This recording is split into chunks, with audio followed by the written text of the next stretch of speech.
Hi everyone, I'm Tracy Koga. We're proud to present another fan favorite previously on Hue.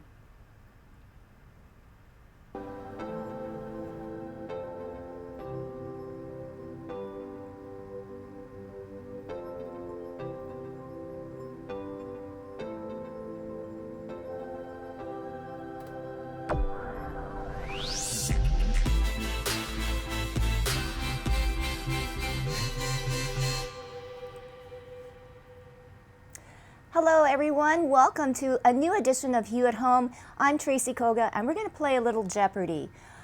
Who is the Canadian actress who is an award winner, can be seen in Hallmark movies, TV series, commercials, and now her own stand-up comedy special on YouTube? If you said, who is Connie Wang, you win a prize. Sorry, I'll send the prize to you. But anyways, welcome to Hue at Home, Connie. Congratulations. And you know what? I want to say congratulations, girl, on everything that you have achieved. And I think in this conversation, we'll learn why, but also more importantly, I think other Asian Canadians can look up to, especially young women. So let's start with your story, Connie, and we'll get into the new YouTube stand-up comedy special soon. Yeah, well, thanks for having me. It's great to be here together. Yes, I know. Awesome. Yeah. Okay, so I'm, been nominated for two Canadian Screen Awards, and now I have my 1 hour stand-up special. But more about me and like my roots, like where I really come from. Like my parents came from Beijing, China, in the 90s, and they immigrated to Regina, Saskatchewan. And that's where I was born. Yeah, it's near you. It's near you. Yes, very, very close. Only a 6-hour drive. And yes, you're a very brave girl to admit to that, but no. Yeah. I mean, I was there till I was 4. My little sister was born there, and then after that, that's when we started like migrating to Ontario, and that's really where now I'm based in Ontario. So, Yeah. And like growing up in Regina, being an Asian, obviously, of Chinese immigrants, what was that like for you? Or do you even remember? I just remember feeling really out of place for a good while, maybe up until I was about 10. But I think it had to do with um because I was so little and like English was not my first language. Like I spoke Mandarin at home with my parents. And then I started going to preschool and like daycare, and I wouldn't talk. Like, can you believe it? Now you can't shut me up. But before, when I was little, like my parents like could not get me to speak, and they were saying that I was shy, but I think it was ultimately like I think I just didn't know, like I was so Chinese at home and then it's so Canadian out there. It's very contrasting for a kid, you know? I'm like, I don't know who to be right now. But now you truly found yourself, and you're in Toronto now. You're an actress by trade. So I want to know now, how did comedy come, I guess, or how did you fit into the whole kind of stand up comedy? And do you find it harder than acting or easier? Mhm. I've always been a very funny girl. So, even like with acting, I've always kind of leaned towards clowning. Like I trained in clown in university. So that was always kind of like up my alley. And then, yeah, last year there was the writer strike, actor strike. And I was like, okay, well, what's something I can do right now in a way that I can tell my story quickly, like accessibly? And I was like, why don't I do stand up? So I started stand up last year, and I just kind of got, you get addicted to like a creative outlet. So I started going every night, and then I woke up one day and I was like, you know what? I'm gonna do like my own kind of Netflix special. Like one day I'm gonna have a Netflix special, but for now I'm gonna create that this year, whatever it looks like. So by the fall of last year, I created a 1 hour stand-up special within 6 weeks. Like it was the middle of TIFF. It was like September. And I was like, okay, we have a show November 9th. Tickets were selling and I did not even have a show yet. I was literally flying by the seat of my pants. Like I finished that show, the recording, and I got off stage and I was like, I could die right. Like I'd be okay leaving the world right now because I just did one of the scariest and craziest journeys of my life. It feels like at least. And to accomplish that, I was like, wow, I can do anything. But I essentially got into comedy because it's almost like I had no other choice. Like I was just pivoting in terms of career. Like what can I do now if I'm not acting? You know, because I was doing it for so long. I was like, okay, what's something I can do that's gonna lead me somewhere? So that's how I got into comedy. And Yeah, Canadian famous. Let's talk about that. The it's a meaning whole behind thing. Canadian famous, I guess, too. It's a whole thing. It's me finally being able to like make fun of myself and who I've been because like it's just when I like as an actor, like I have such aspirations to do the best, be the best, go to Hollywood. That's where everything's at. I just want to be famous and just be admired. Meanwhile, like what it takes, like what it really takes to run a business, like what it actually looks like. Like I'm maybe on the red carpet, 2% of the time acting, like 10% of the time. The rest of it is building a business, networking, doing all sorts of things. So I was finally able to comment on what it's been like for me and make fun of myself, like make fun of that way of being and that wanting to have like someone like me, like somebody noticed me, somebody recognized me, but in Canada, nobody cares. That's something about Canada though. That's what I've noticed. Like nobody cares and nobody knows, right? Everything's just like it's all just, oh, you're on Netflix, cool. You're on like Rogers channel, cool. Same. Who cares? And do you find that too, we have to go away to become famous and then come back home and then we're instantly famous? I did write about that because from history it seems to appear that way. And I do think so. There's like something about American famous and then coming back and now you're famous. So I'm like, what about the Canadian famous? Like, what is this? For people who don't leave. People like you and I Yes, just hanging here I know. Just doing our thing. Yeah. in Canada being famous. Oh, What come about on. us? Somebody must recognize you when you go grocery shopping. I mean, from time to time, based on like my career, depending what I'm in, I was in Ottawa one time during COVID. Remember there was like COVID Christmas a few years ago, and me and my fiance were in Ottawa because everyone had COVID in Toronto, so we're going to Ottawa. And I was like, okay, I'd love to see Parliament. Haven't seen that in a while. I was crossing the street, and this girl sticks her head out of the window, and she goes, "Aren't you Sammy from Tokens?" And I was like, I am. You stop and you go, hey, do you want my autograph? Yeah. She's like, oh my gosh, are you coming out with a new season? We're like, we are. We're filming it this year, later this year. Like, hi. And she drove off. She's like, it's so nice to see you. And I was like, wow, that was a celebrity sighting with crazy. Okay, so now getting back to Canadian famous, not only about your career too, but also your mom. You talk about mama. hmm Yeah. Because it's like, where did I learn to get this hustle? Where did I learn to create, like accomplish so much in such a short time, right? And I'm like, huh, it's my mom. Like, what a baddie. Like, she came here in her 30s, didn't know a single word. She only knew T. Like, that was the only word she knew. And she was on her flight over, her and my dad both buying like one-way tickets. You just risk it, right? You're just getting a one-way ticket, starting a new life, building a family. He had better English, but my mom only knew tea. And she said on her flight over, she just kept saying tea and they would just keep giving her tea and she just kept going to the bathroom. Like that's how she started and like got pregnant with me right away. It was a So tea. then yeah, tea. Yeah, tea. Tea. Yeah.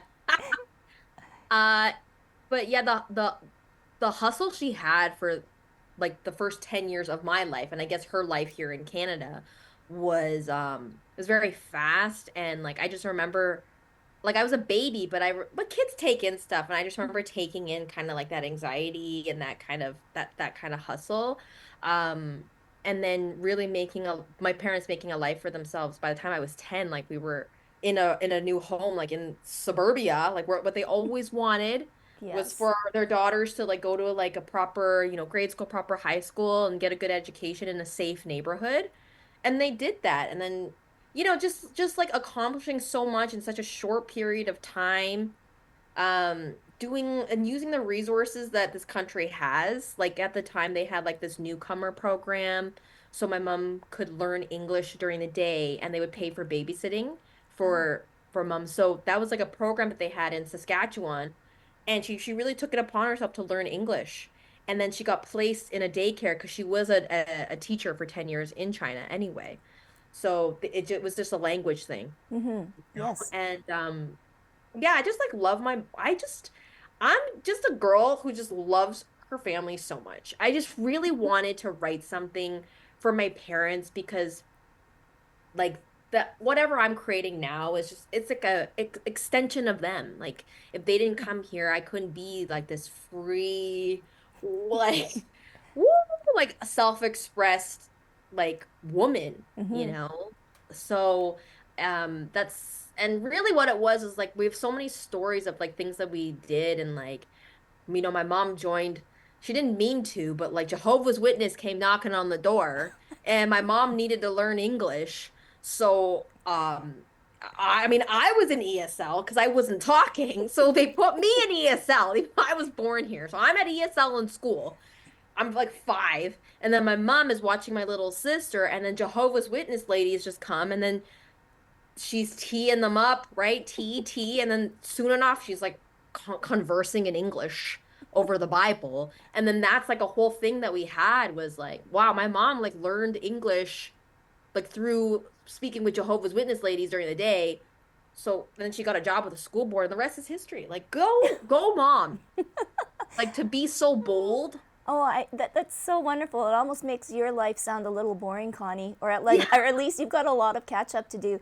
I want to change now into something a little bit more serious, but I think personal for you because you have a podcast, and is that still going called Wonder Womb? And I want to talk about that and how it sort of how has it helped you? For sure. So the podcast is called, yeah, it's Wonder Womb. It's my journey in healing polycystic ovarian syndrome, PCOS, and a lot of women have that.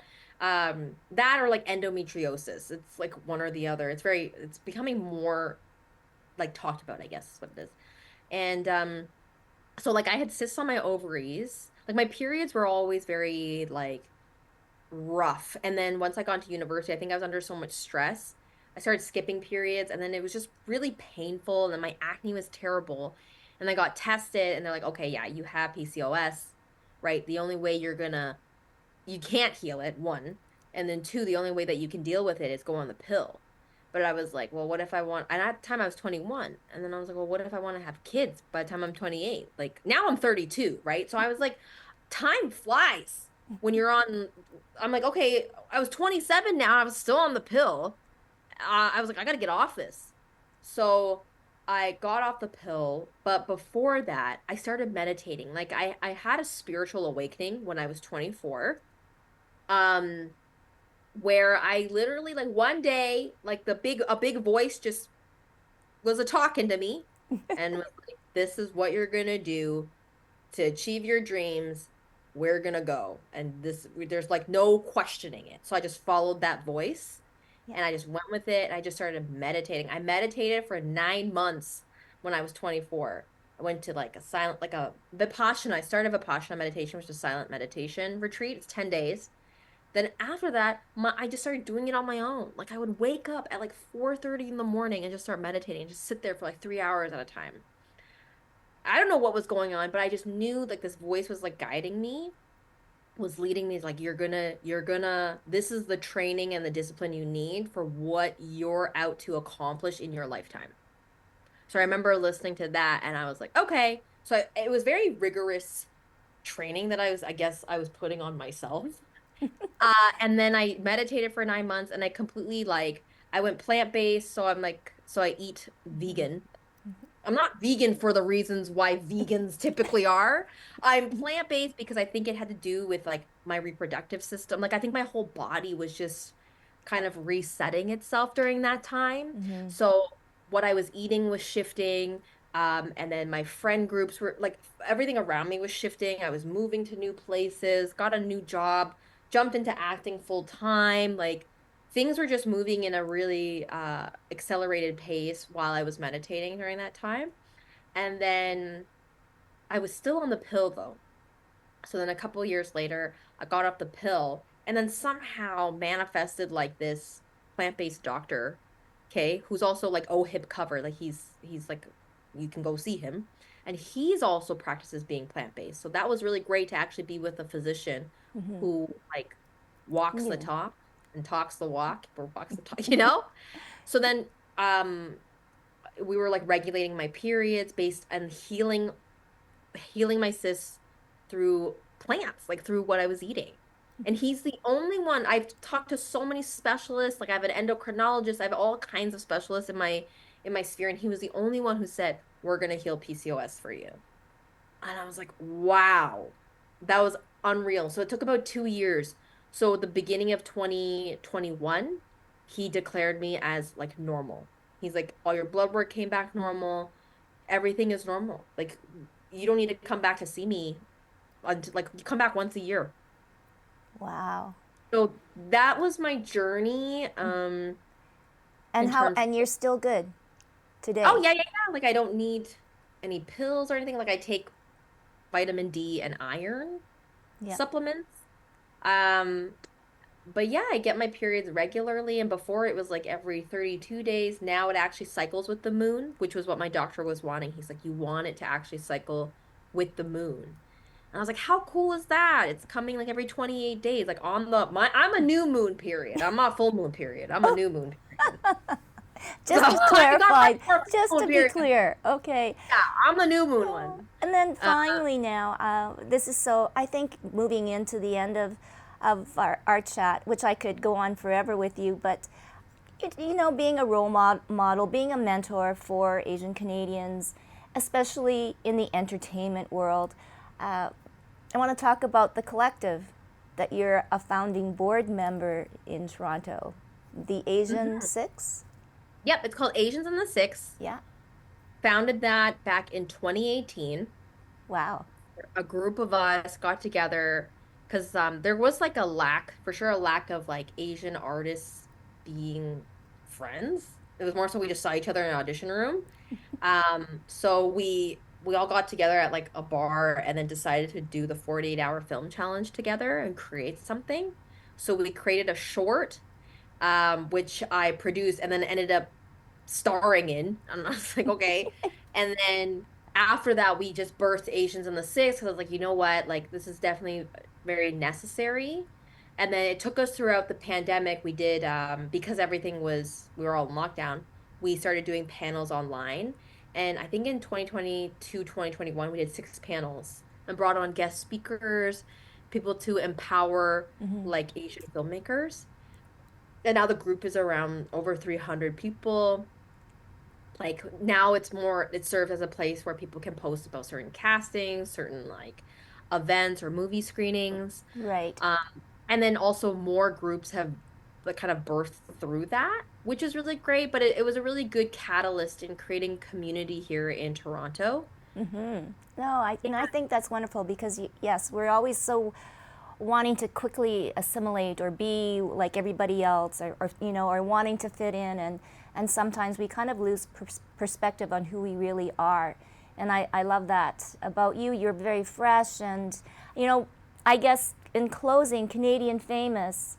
You went through this incredible journey, but what have you gained from it now as you can sit back and relax? First of all, I ain't relaxing because I didn't think so. I know. I kind of, yeah, yes.